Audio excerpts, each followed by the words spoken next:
first speaker, Dan Dunlop, who is over here to my right. He's traveled here today from North Carolina. He is a principal at Jennings, and they are a healthcare marketing and audience engagement firm.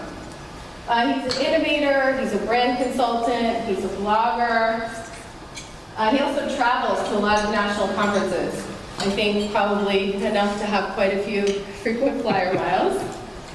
He's extremely active as a thought leader in the healthcare marketing community. And if you enjoyed today's talk as much as I enjoyed the first time I heard him speak earlier this year, please check out his blog, The Healthcare Marketer. I find it very valuable, and I think you'll enjoy it. Dan, thank you for being here today. Thank you, Christine.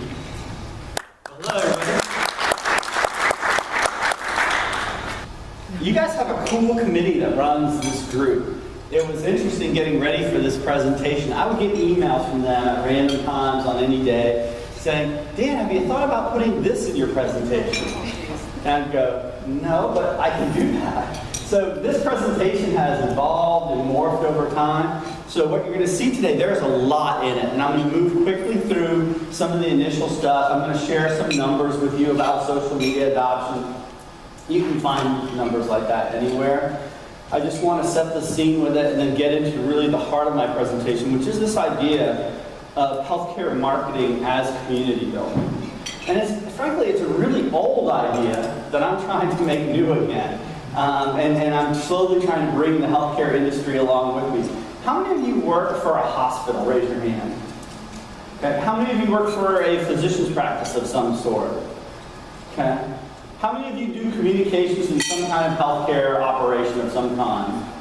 Okay. Okay, the good thing is the clicker's working. So the world has changed, and marketing has changed. At least we need to change to adapt to it. You know, if we're trying to communicate with patients and physicians, we can't do it the way we always did. We have to acknowledge that they're taking in information differently than they used to, which means we should be putting out information differently than we used to. And it hasn't been a complete transformation yet. We're only part of the way there, but we need to move our marketing communications in that direction, and I don't see it happening quickly enough within healthcare. So we have to change. This is a doctor, and I'm going to talk about doctors first, and then I'm going to roll into consumers. Just going to play it, just give a little bit of a tribute to these physicians. They're hardworking, they're dissatisfied generally with their work today, especially primary care physicians. Their work has become more complicated. They went into medicine to do what? Why did they go into medicine? To heal, to take care of people, right? To treat people. And what do they find themselves doing now a lot of the time? Paperwork, running a business. That's not why they went into medicine. It's very dissatisfying. That's why so many are selling their practices, right? They're becoming employed physicians by larger health groups or healthcare systems. What they do find very satisfying is this interaction with other physicians. That is still a very rewarding part of the profession. But what's the problem with that? They don't have time to be out there interacting with other physicians. They aren't meeting at the country club or for drinks after work or drinks at lunch or whatever it happens to be. They're moving fast on the job, working long hours, and then trying to have a life outside of work. They want balance today, and who can blame them? So how do they get this interaction? They're doing it online. You know, 1/3 of physicians today in the United States belong to an online physician-only community of some type. Sermo or Doximity. Are you guys familiar with those? You know, they can go on, they can share ideas, they can talk about a specific patient, help each other out with a diagnosis. It's a great place. They can do job hunting on these platforms. You know, Sermo was started by, I think, Pfizer, which is a great way to advertise and reach physicians by creating your own platform and then bring advertising to them. But, so physicians have been moving in this online direction. I once had a health system hire me because they were having trouble communicating with their affiliated physicians. They had about 1,600 affiliated physicians. And they said, you know, they'll only read faxes. They are not technologically advanced. They aren't comfortable with technology. So we send faxes to all their offices, and that's how we talk to them. So I went out and I started interviewing these physicians. And it amazed me. You know, 9 out of 10 of these physicians would come into the room to meet with me, and what would they be carrying, do you think? An iPad. Yeah, they were not afraid of technology. They didn't want to be controlled by email. And fax is a very distant thing, you know, it's like putting your hand out like, you can keep people away. So, of course, but the average physician that I interviewed in that study had 3 different email addresses, actually. So email wasn't the problem, it was they didn't want to be controlled by the hospital that I was working for. So more data about docs currently using social media for personal use or professional use. Look at how many are using Facebook for personal use, not many for professional use, but the physician communities, 28%. LinkedIn is a very trusted platform for physicians. Actually, I'm surprised at how low the number is there. Google+, blogs. So my message is that physicians are using social media. And this I just found, this came out July 17th. Big headline, I was shocked. Social media fever slow to spread among physicians. I mean, in the article, look, it probably says it right here. 44%, right there. It says 44% U.S. physicians still weren't using social media sites for professional purposes. It means 56% are. To me, that's the message. 56% of physicians are using social media sites for professional purposes. That's impressive. I mean, what percent of the United States population is made up of Republicans versus Democrats? Anybody know? It's pretty evenly split, right? But isn't that impressive? I mean, if you say, I'm a Republican, you're part of a major political party. So, and that's 50%. If you're 56% of physicians are using social media, to me, that's impressive. So, ignore the headlines. This stuff is, I don't know, people are false. I read infographics. If you check out my blog, I have infographics that I'll reprint on my blog. And it's amazing how little thought goes into this stuff that people publish in marketing. I shared an infographic the other day in my blog, and the headline was, email marketing far superior to social media marketing. How do you compare those two?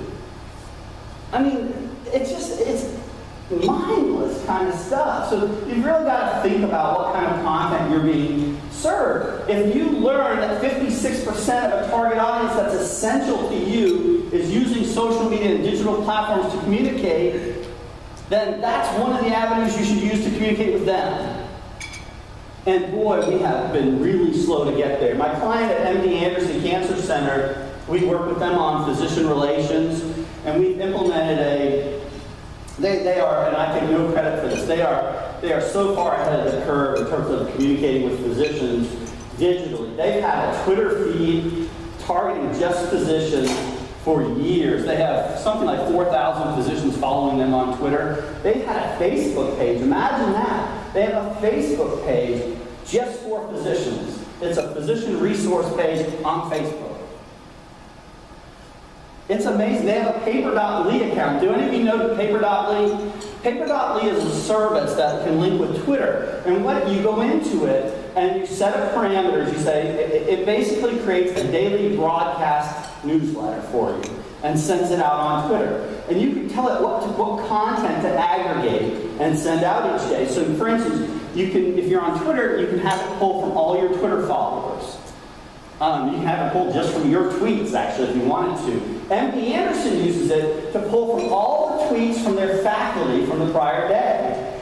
So it aggregates all those tweets from their faculty members, the physicians, pulls them together and sends it out on Twitter every day. And it happens automatically. Once you set it, it just goes.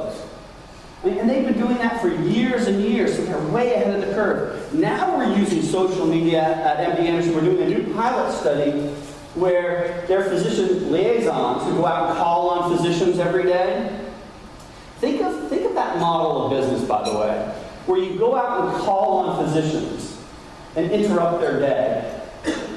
It's a model of interruption, right? And that's not a good model of business, where you go and disturb people, busy people who don't have enough time as it is, and you try to say, oh, I want to introduce our new surgeon. You know, that's no way to do business. So what we've started doing is take, they have 8 physician liaisons, and we're doing a pilot with 2 of them, where they're using Twitter, along with visiting practices, to put out information for physicians and for practice managers about what's going on at MD Anderson and what the digital resources are at MD Anderson. And they have links within their tweets to bring people to those digital resources. And when they visit the practice, the actual medical practice, instead of saying, I want you to meet Dr. Smith, our new oncologist who specializes in X, they're saying, hey, I can make life easy for you. If you want to learn more about MD Anderson and all that we have to offer right now, what's happening there, rather than me interrupt you, you can access all this information digitally. You know, and here's how. Here's how you can follow me on Twitter. Here's how you can follow our 90 faculty members who are all on Twitter. Here's how you can access information on Facebook. And you can do it at home in the evening. You can do it at 6 a.m. Because when do doctors use social media? What time of day? Between 5:30 in the morning and 6:30 in the morning, and then late in the evening after dinner. That's when they use social media, which is another, I can go on a rant all day long. I saw another infographic the other day that said best times to tweet and best times to post on social media. And it's pretty much between like 9 and 5. And I was like, that is so mindless. You know, it depends on your audience. If you're trying to reach moms, or if you're trying to reach physicians, those aren't the best times. You know, moms are checking social media often when they get up in the morning, before the kids are even awake, so they have a moment there, and then after the kids go to bed in the evening. So you've got to take this information with a grain of salt from these social media gurus, because there are no social media gurus, in my opinion. We're all learning as we go, and it's moving fast. So enough about doctors.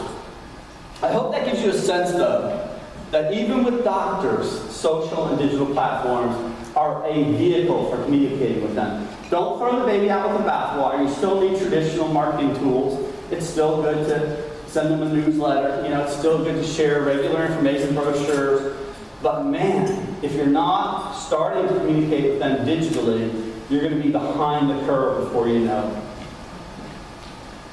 So who uses social media? Pam actually asked me to put this in the presentation, or said she'd be interested.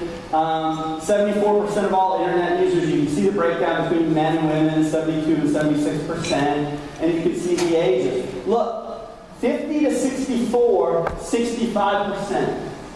So it's not just young people. Get over that.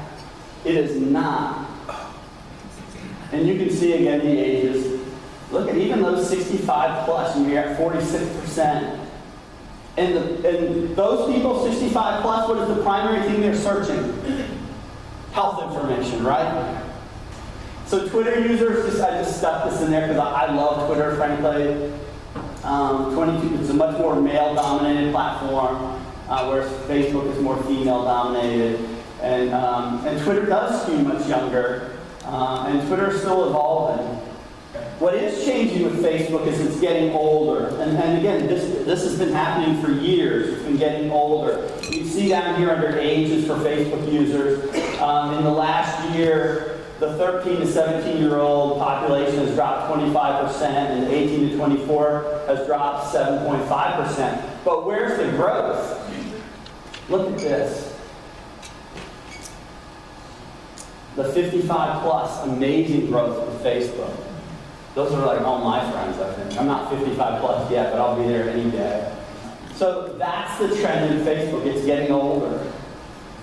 But please know, I mean, there are still 13 million users in the US between 13 and 17, so that's not insignificant. People are accessing these platforms from mobile phones, mobile phones, and mobile homes, I will add. 79% of it. My daughter, who's 16, just got her new iPhone the other day. Her old iPhone was my hand-me-down iPhone. If any of you use iPhones, it's a 4S, really old. and the audio had stopped working, so she couldn't hear on, you couldn't call her, she couldn't listen to music on it, you could only text on it. So when the iPhone 6 came out, we traded it in for an iPhone 6. We waited in line 4 hours at the Apple Store on Saturday to get this new phone. I never thought I would see the day when I stood in line for 4 hours to get a phone, and it wasn't even for me. But now at least I can call her and communicate with her, and she can listen to iTunes and so on. Okay, so this was a study by Real Simple and Huffington Post. This is about how the world has changed, and I want you to think about this. 39% of these women that were surveyed, these are grown-up women, these are not girls, are checking their phones every hour. Do you think they're checking their voicemail? Do you think that's what they're doing? No. What are they doing? They're texting, they're checking Facebook, they're getting alerts for different platforms, and so on. Where do you typically keep your smartphone while you're sleeping? 47% have it right by the bed. Which goes to my point about what time are they checking their phones. They're checking social media from their phone before they go to bed and when they wake up in the morning. Right? Look at this. Would you rather go a month without your smartphone or a month without sex? 48% said a month without sex. I think, These are women. I think they should ask a year, just to see what people would have said. It's amazing. And that's not so they can make telephone calls, I will tell you. So today we are in the age of the connected consumer. All this data I've shared, you should make that point clear. The broadcast era is over, and I will tell you, largely mass communication should be over. I think we should stop thinking about communicating with mass audiences and focus on niche audiences. All these platforms that have been developed are far better niche communication tools than mass communication tools. I'm telling you the truth. And here's the problem. We're using them like mass communication tools. And I'll get into that more as we go. But that is absolutely what's happening. You can't just buy people's attention today. They control. I mean, average day in my house when we get home in the evening, my wife, my daughter, and I, my daughter's 16, we're sitting there. My wife has her cell phone out, I have my cell phone out, my daughter has her cell phone out, right? We're doing different things on our cell phone. The TV's on in the background, and the three of us all have laptops going too. So we have 7 devices at a minimum going at one time. How do you capture our attention with advertising when that's going out? Let's say you're a hospital or a medical practice or whatever you're trying to advertise to us. We're pretty tough because we're so all over the place. We decide what we watch, when we watch it, and on what platform we watch it. Does that resonate with you guys? Yeah. No. So we're in charge. So my philosophy is today, if you want to communicate with people, you need to figure out who those audiences are. Who those niche audiences are, because they are different. They use different platforms, they're there at different times of day. They take in different messages. They are, and think of them as these communities of shared interest. Whether it's cancer survivors, or people going through chemotherapy, or whatever. Form groups that speak to them. And it requires us to do more work. It is far easier to look at something like Facebook and say, we're going to have one Facebook page for our organization, and that's it. And it's going to communicate to everybody. I do this with my hospital clients all the time. They have their hospital Facebook page, and they want to promote bariatrics, weight loss, and primarily weight loss surgery. Well, people who are considering weight loss surgery generally like to do their research in private. They use the internet heavily to research bariatric surgery options. And they're more than willing to have conversations online about it, but they want to do it on dedicated communities that are about bariatrics. They don't want to come to your Facebook page for the hospital and ask questions about bariatric surgery. It's just like cancer patients or people going through who just received a cancer diagnosis don't want to come on your hospital page and ask questions and try to engage you in conversation about cancer and your cancer treatments. But if you have a dedicated cancer Facebook page, where your oncologists are involved in that conversation, they're willing to go there and they welcome it, because who do they find there? They find other cancer patients who are like them. We want to, when it comes to health, our number one desire, well, I will give two top desires. Our first is to find information so that we can be informed and feel better and be empowered with information. The second is we want to find other people who've been through exactly what we're going through, that we can share that experience. That is like natural human nature. We seek out that information. We seek out communities of shared interests. I did a patient panel at the New England Healthcare Marketing Conference back in May. And it was amazing to hear these patients talk about going through a diagnosis, seeking out other people immediately. I mean, the minute they got home, going online, Googling the rare disease they've been diagnosed with, finding other people like them who've been through it, and then immediately exchanging information about where did you go for treatment, you know, what were the side effects, how did it go, and I mean, immediately, that's what we do. I think the data for cancer patients is within getting home from a diagnosis in their physician's office, they're online looking for second opinions and looking for information through Google within 30 minutes of getting home. But the point is, there's a lot of value these people are finding in their online interactions and social media interactions. These are real relationships. There's a guy, there's a scientist who's done some work, and I've written about it in my blog. I can't remember his name. There's a hormone, oxytocin, that's emitted when you're with loved ones. You know, when the people you really care about, you're hugging, your body emits this hormone. And he's done studies about it. He's called like the love doctor or something. He's found that when people interact through social media, the same thing happens. It's pretty amazing because, you know, when social media first became a big thing, and I started paying attention to it, and I said, you know what? This is bizarre. I honestly thought, you know, back then, there was this conversation about the cocooning of Americans. You guys remember that? There was all, I mean, people, like Time Magazine was writing articles about how we're being isolated. And then social media came along, and I thought, oh my word, you know, this is just further going to isolate us. We're all going to be sitting there on our laptops or our phones, and we're never going to interact. And what I found in my experience is it's just the opposite. It has led to further engagement. I meet more people in person now than I used to, and it's because of social media. I mean, Christine and I can stay in touch by social media. We might see each other once a year. But social media allows us to have a relationship all year round, every day. And I can't tell you how many friends I have around the country who are healthcare marketing people that, you know, I maybe see once a year, but we talk every day through social media. Or at least it feels like we talk every day. And back, I don't know, how, some of you might be as old as I am, but 10, 15 years ago, being a healthcare marketer, it was very isolated. It was very lonely. I mean, you sat in your office and you interacted with other healthcare marketers from around the country once a year when you went to a big conference or something. And you'd read these trade publications, you know, when they would come out, but that was once a month or whatever. But now I get updates on what's hottest and what's happening in the field through LinkedIn groups, through the e-blasts that come out of those every day. I get information on Twitter every day from the thought leaders in the healthcare industry. I'm not isolated anymore at all. And I can talk to them, these people who are thought leaders in the industry, every day. So the healthcare communications world is going through a crisis of relevance. Most of what we put out there in terms of advertising and marketing is without value.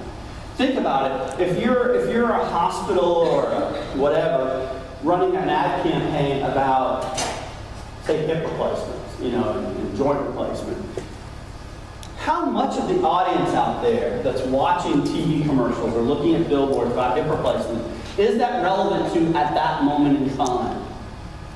It's minuscule, right? It is so tiny. And the rest of us don't like to think about healthcare. I mean, we don't want to think about it day in and day out. It's not something we enjoy thinking about. It's really a negative. When you go to the hospital or to the doctor's office, it's usually for something bad. Or it's a hassle, even if it's just your annual physical. So we don't want to think about those things. So when healthcare advertising is hitting consumers, it's just like flying past them. They don't care that we're advertising that we're #1 in U.S. News and World Report, or we're #1 in quality, or our infection rates are low, or whatever it is. They don't care about that most of the time. The one time they care about hip replacement advertising is when their hip hurts. You know, and that's a minuscule portion of the population. But that's how we communicate with people. We've spewed content at them that is largely irrelevant at that moment. And believe me, I make a living doing it. That is what my firm is built on. Doing ad campaigns for cardiovascular services, for cancer services, for women's services, you name it. But it is not relevant. At one time, it was the best we could do, but it's not the best we can do today. So I want us to rethink social media, because as we adopted social media, instead of saying this is a new set of cool tools that we can use differently, we said, how do we use these just like we used everything else in the past? So we use Twitter and Facebook today, and not all of us, but the majority of us use Twitter and Facebook and those platforms like them, just like we used radio and television and newspaper in the past. We use them to spew content at mass audiences. So I want to use them to have focused messages at targeted audiences, at these communities of shared interest. Instead of throwing content at people, I want to engage them in conversations. I want them to feel included in what's going on. And they want to feel included. And I think the way you do that is by community building. And if you think of your job, instead of being a marketer or advertiser or communicator, as a community builder, community starts to feel different. And I'll get into some of the differences as we go along. I want your communication to have value. And obviously I've said what we've done for the most part in the past hasn't had value. And what does value look like? It can be entertaining. You know how those viral videos that go around that are really crazy? There's value in being entertained. There's value in feeling good. We all need it periodically. Convenience is a value.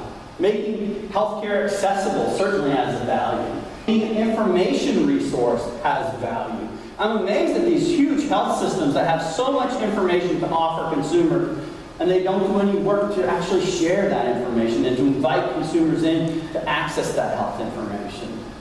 A sense of belonging. People want to belong. And you can give them that. I mean, you can give that to them through a Facebook page.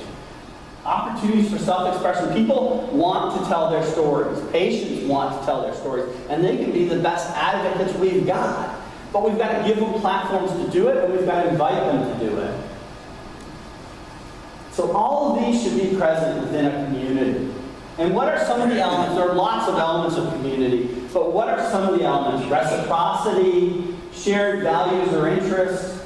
Commonality is the #1 thing. You immediately look for, think about a gathering like this when you meet people. You immediately try to find common points. Don't we? I'm going to consult my business card. Joe. Joe came up and introduced himself to me before we started talking today. And he's a nice guy if you guys haven't met Joe. But Joe, immediately, Joe, what did you do to establish commonality with me when you first came up and introduced yourself? I told you that I used to work in the Triangle area. And I live in the Triangle area of North Carolina. My office is there.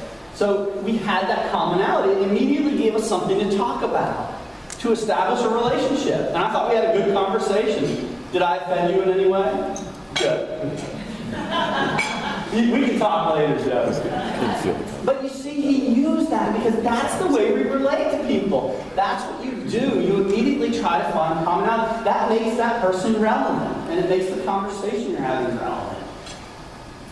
I think kindness and civility is really important too. And when you run a Facebook page or a Twitter feed, I think you should think about kindness and civility. And even when people are irritating the hell out of you, and badgering you with negative comments, I think you should always strive to respond with a sense of civility.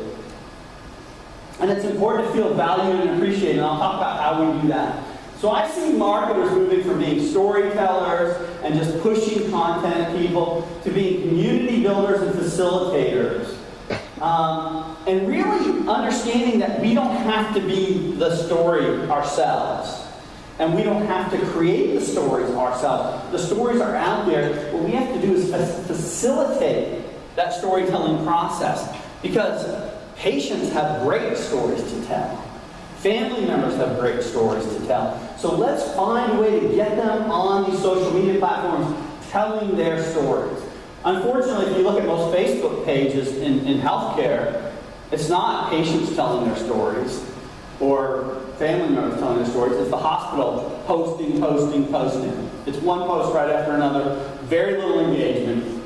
And let me tell you, likes are not engagement.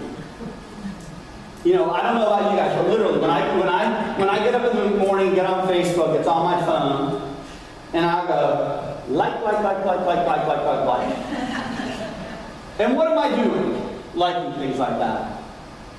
I'm telling the friends that I follow, and the organization that I follow, that I'm there, and I'm paying attention. But I'm not engaged. You know, that's not engagement. Engagement is when I stop to actually write something on there and comment. That's engagement. So don't be fooled by likes. I don't care how many people like your organization's Facebook page.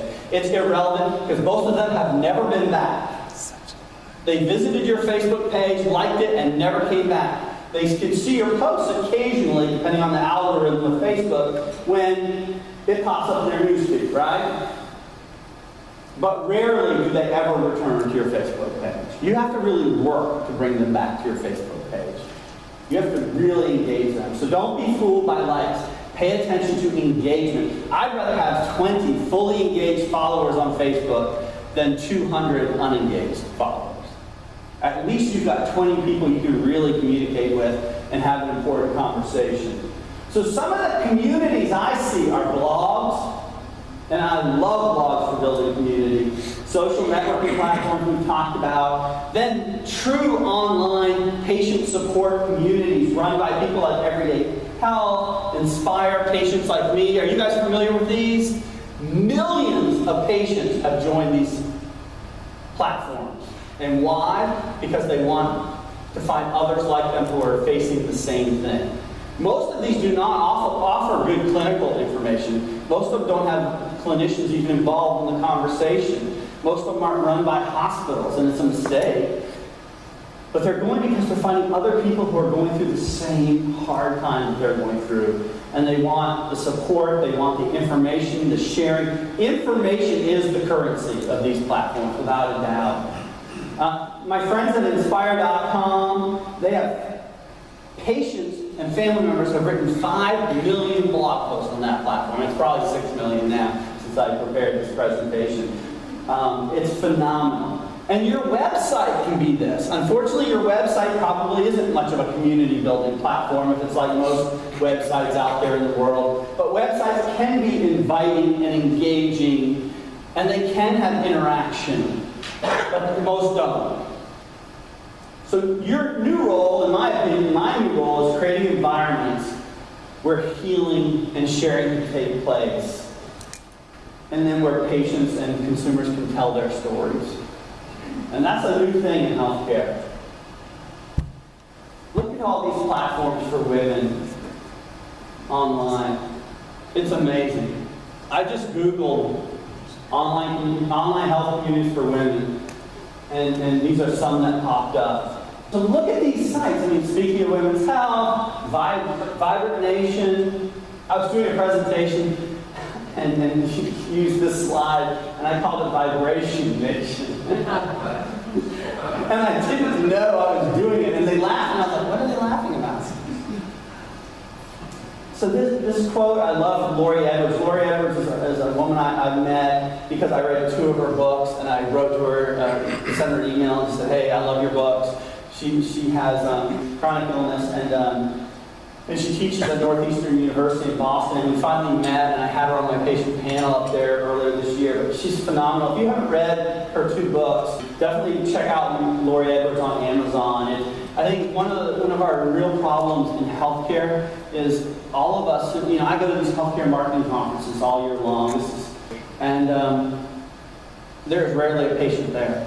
There's rarely the patient voice anywhere in there. And I mean, marketing implies We get information from the market, we use that information, and then create advertising and put it back out there. It's this cycle. But if we aren't engaging patients in conversation before creating our marketing and communications plans, there's a huge step that's missing. And listening to patients, for me, connects me to that audience. It says, this is what we're doing. This is why we're doing it.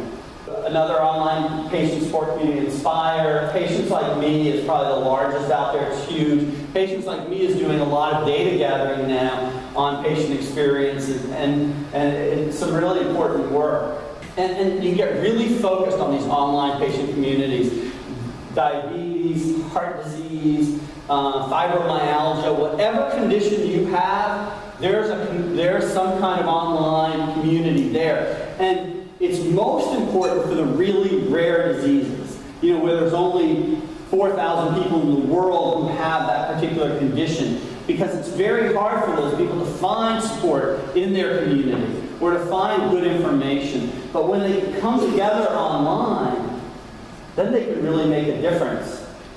There's a group of women that was really widely publicized who had, and they used Inspire.com actually, their women's heart platform. These women have spontaneous coronary artery dissection.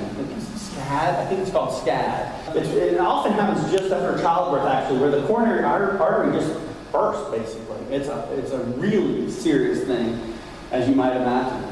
And these women, this is a rare condition, and these women all found each other on an Inspire.com community.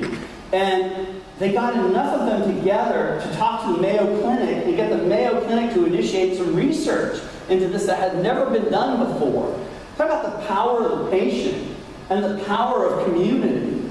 And I've met several of these women from this group, and they are amazing. Here's a community we've created for one of our hospitals, and one of our hospital clients, and it lives within their website. So we've actually taken their website and we've created a community where people can come and they can actually share their story. So they can go to the Share Our Story page, click, and they can download video, they can download or upload video, upload photographs, they can enter a written narrative, and they click a HIPAA agreement right there so we don't have any HIPAA violations. Or they can email us directly from that page and say, I have a story I would love to share, but I don't want to type it all out here. Can you contact me? And we'll take their story over the phone or in person if we have the opportunity. And we share all these stories on this part of the Signature Healthcare website. And we call it Care to Share. And this happens to feature a physician video because the patient wrote in and talked all about this particular physician and how wonderful his care was. So we shared the video. But again, it's a way of taking a very static environment, usually, a hospital website, and suddenly making it more and turning it into an online platform, an online community. How many of you participate in Twitter chats on a regular basis? Not many. There's a great Twitter chat on Tuesday nights for healthcare leaders. It's HCLDR is the hashtag. And Twitter chats are a wonderful community building tool. And for lots of different ailments and rare diseases, there are Twitter chats. And patients, the breast cancer social media one is the most active one I know. Where is it? Hang on, I have a slide here somewhere. Oh, here's a list of some of the different Twitter chats that are out there for patients. They are coming together, sharing information through Twitter. I can't tell you how many patients find each other through Twitter. And this is the breast cancer social media Twitter chat. They have about, I don't know how many people are on each chat, but it's very impressive. And these are some of the influencers from one of their chats. They had over 3 million impressions, which impressions on Twitter is a little weird, the really potential impressions. But they have, in an hour, they had 1,200 tweets. They're sharing all kinds of information. And as you're tweeting, it's impossible to follow 1,200 tweets in an hour. So then you say, okay, well, what do I do? Well, they archive the whole conversation and use something like Storify, and then you can go back and refer to the entire conversation after the Twitter chat is over. But if you haven't experienced Twitter chats, I definitely recommend sitting in on one. Just be a lurker. It's okay to go and just be a voyeur. And there's always a period where you can say, hi, I'm Dan, I'm from Jennings. I'm checking out the chat today. This is my first time. and everybody welcomes you. It's very community-oriented. It's weird. It's like going to AA meeting. I'm not saying I've ever been to one. But I love Twitter chats. And if you want to understand your target audience, you need to understand Twitter chats. This is the Healthcare Leader Twitter chat, 8:30 on Tuesday evenings. So how do you turn your Facebook page into a true storytelling environment? And I don't mean just where you spew stories, but you get people to contribute stories and have conversations. It's a hard thing. How many of you would say it's hard to get people engaged on Facebook? The rest of you I want to meet afterwards and have, tell me your secret. I think it's hard, and I do this all the time. I really think it's helpful if you think about your Facebook page and any social media platform as if you're having a dinner party. And think about, you've all had friends over for dinner at some point. It doesn't have to be a big fancy dinner party, but you have people over. The first thing you think about if you're having a dinner party is, who am I going to invite? How will they get along, right? You're thinking about the audience. I want this community to work if I translate that to an online community. So who are we going to engage in this community? Who does it speak to? If it's too broad, it won't work because it meets nobody's needs. The more narrow the subject matter gets for an online community, the more effective it will be. So inviting the right people is the first thing. Then think about a party. When you have a party, do you just let people walk in the front door for a dinner party, or do you greet them at the front door? They ring the doorbell, you go and you greet them and say, welcome.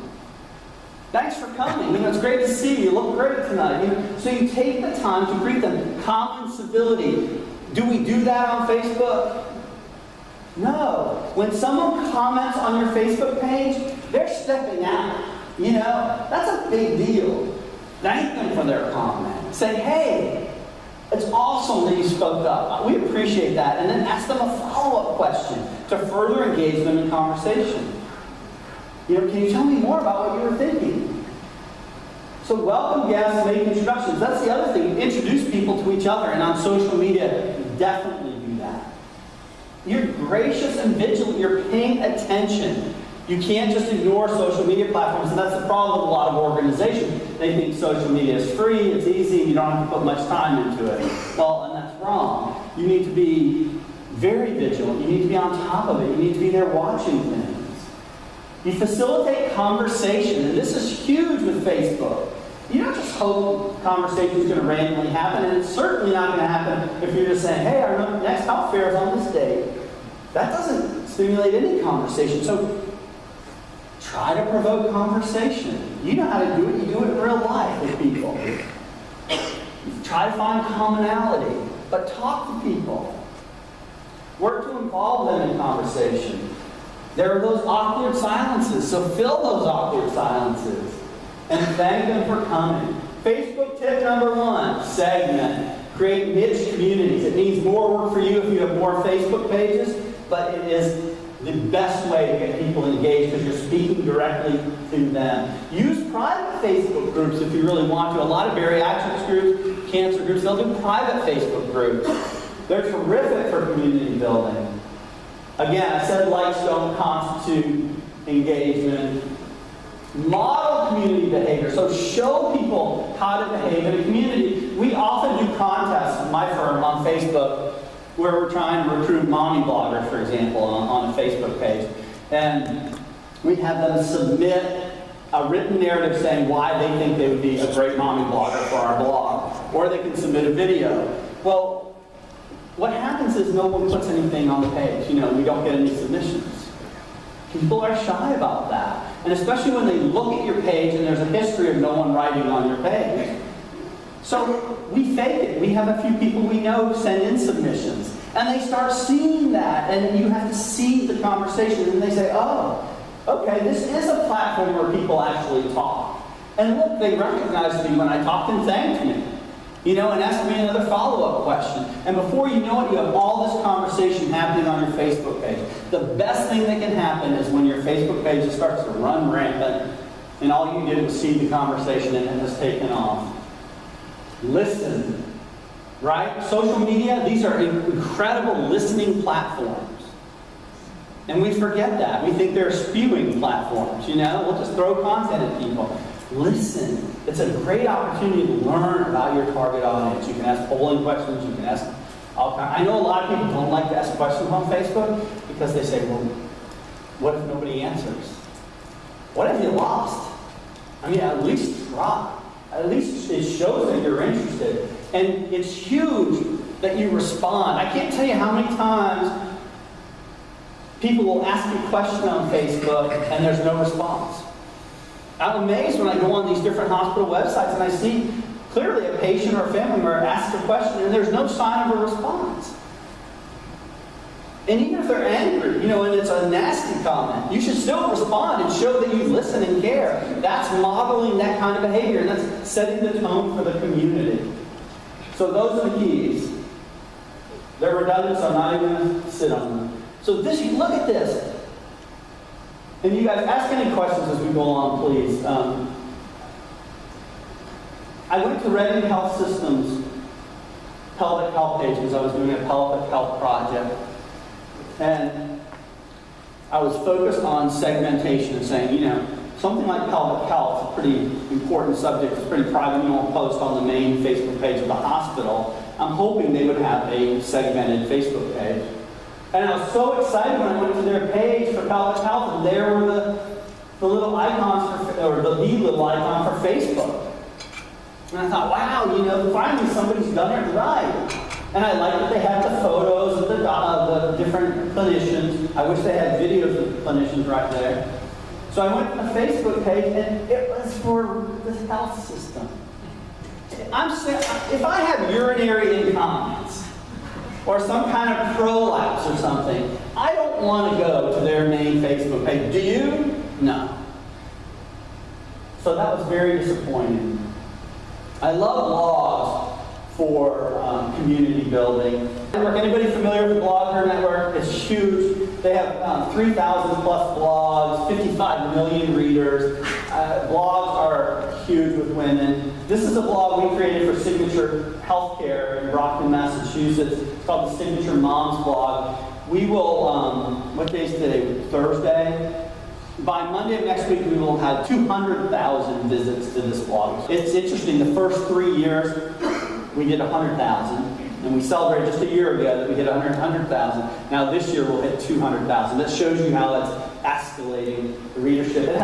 It's amazing. It's 2,600 subscribers who get an e-blast every time we put up a new post. And the blog posts are all written by women in the community that we recruited through a Facebook contest. And this is what the blog looks like. And I love this. Don't underestimate the value of the mundane. The most popular blog post on this blog for its entire existence, or over 4 years, has been this one about how to fix a clogged toilet using just regular household ingredients. It's amazing.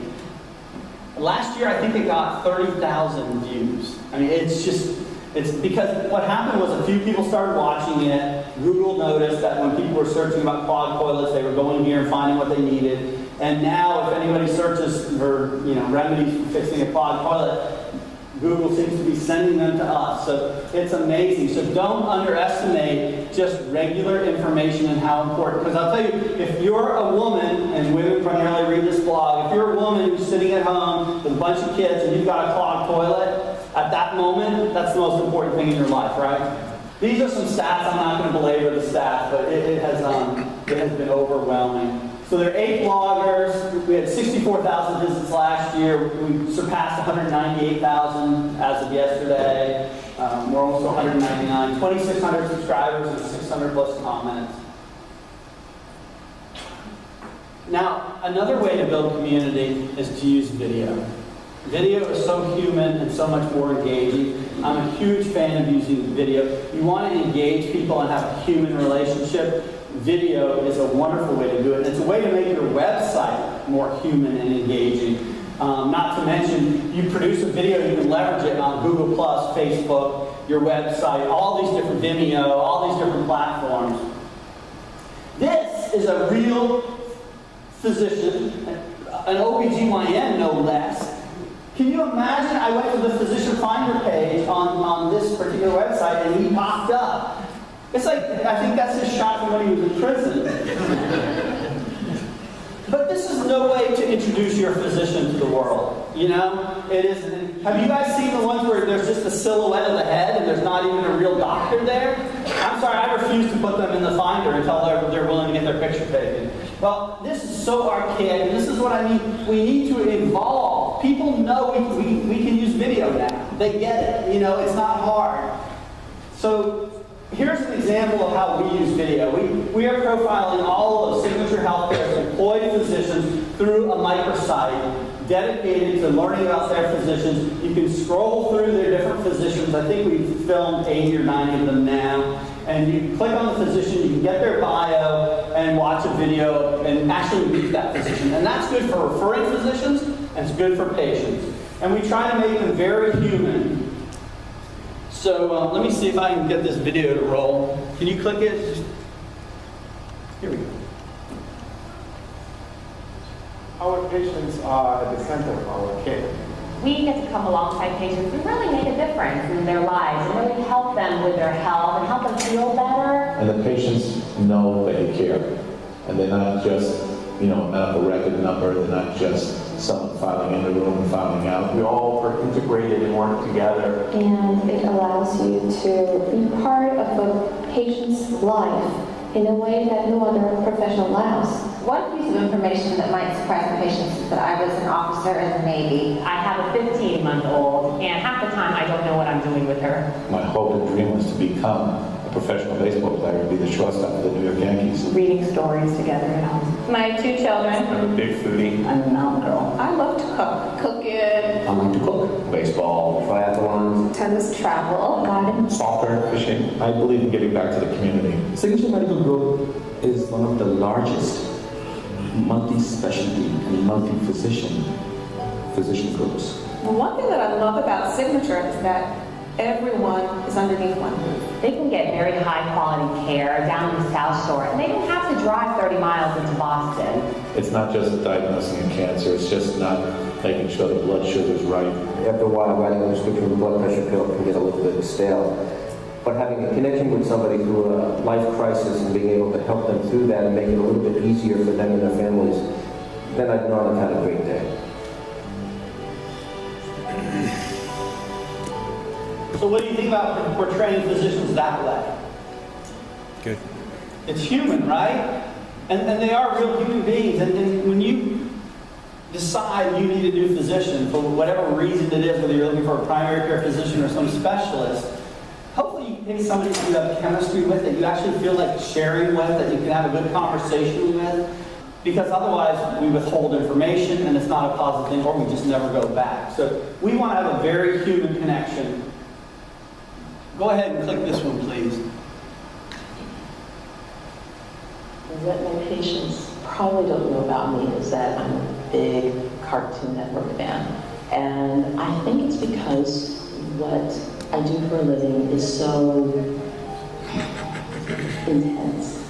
So for me to sit down and just laugh at something incredibly silly is relaxing for me. My name is Tutasi Waters, and I'm an obstetrician and gynecologist at Signature Healthcare.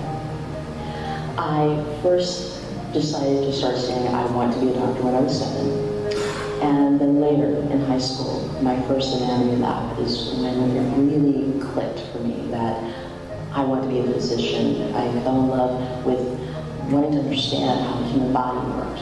And for me, obstetrics and gynecology was the perfect mix.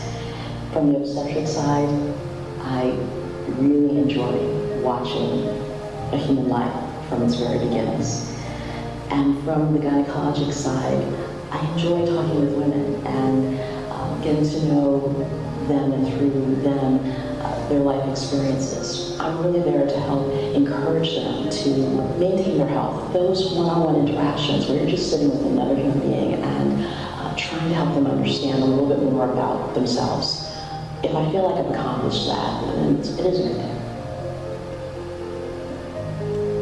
I love Dr. Waters. And, when we do these, we'll go in and we shoot 10 a day, 10 to 12. We start at 6 a.m. we go to about 8 p.m. so we can accommodate the physician schedules. And half of them don't show up when they're supposed to, or we call them, oh, is that today? And But we do 10 or 12 a day, and we have them 1 hour after another. And while we have them, we shoot still photography too, because why not? You've got makeup on them, you know, they're lit, we'll just do it. But it's amazing how nervous they are when they come in. You know, they are scared to death and they hate the idea of having to be on video, like most of us probably, you know. I don't like being on video. But we try to relax them, and I interview them, and I try to ask questions that aren't like, I try to make more conversational in the way I interview them, and less about reading a list of questions. And I try to get them just to talk about their life and their family, and, you know, what's a good day at work like? You know, instead of asking where to go to med school, you notice we don't mention med school or where they did their fellowship or anything like that. You can get that from a written bio or whatever. So we take that content, we leverage it, we put it on the microsite, we put it on YouTube, we put it on Facebook, Google+, Vimeo. Because if you say, I don't know what a video costs, but let's say it's $1,500 per physician. That's an investment you've made in a really high quality piece of communication. So take it and share it across all these platforms. And I will tell you, when we share physician videos on Facebook, and we do it all the time, that gets the most engagement of anything we do. Because the patients who love that doctor come on and they talk ad nauseum about how great that doctor is, what a great experience that they had. And then it's fascinating to see the friends of that person chime in and go, oh, I didn't know about Dr. Waters. You know, I've never met her before. Where does she practice? And then you get these conversations taking place. So it's a powerful tool to leverage investment. And that's it. You can contact me. Feel free to contact me through any medium other than telephone. I don't want to talk on telephones too often. But you can email me, you can comment through my blog, you can connect, definitely connect through LinkedIn. Twitter is definitely a great way to catch me. But I'm happy to share any information or share my...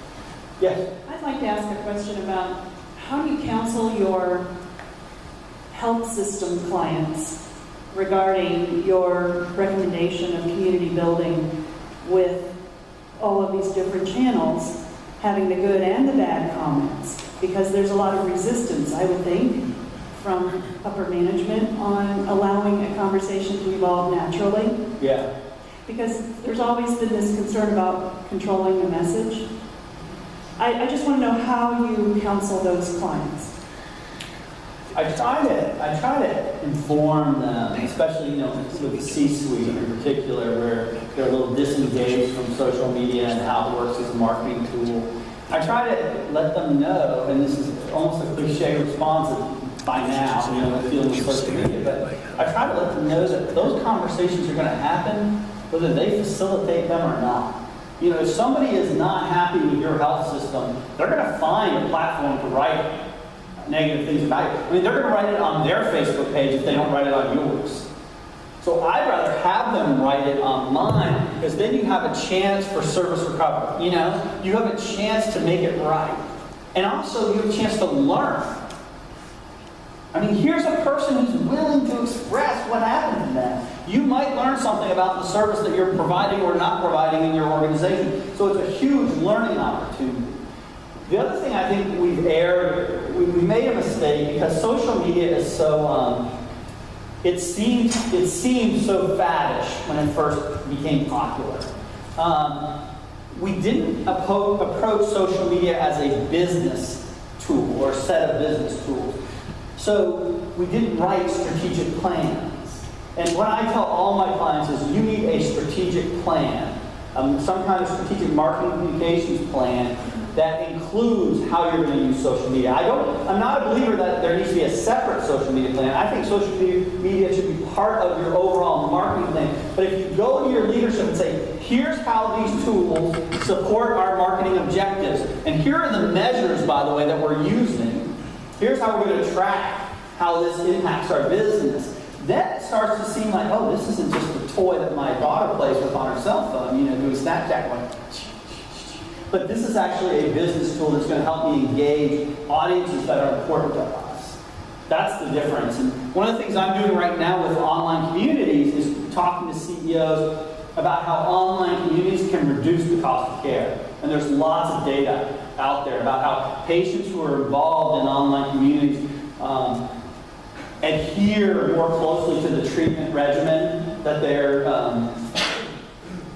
given by their physician. So they're more adherent, they're more compliant, they take their medication, they get support, and they tend to be healthier, they tend to recover faster, and that saves money for everybody. So in the age of population health management, these things are going to become more and more important because consumers are going to have to take more responsibility for their health. And I think in some ways we're going to push that direction anyway because we're going to be paying for more of it out of our pockets.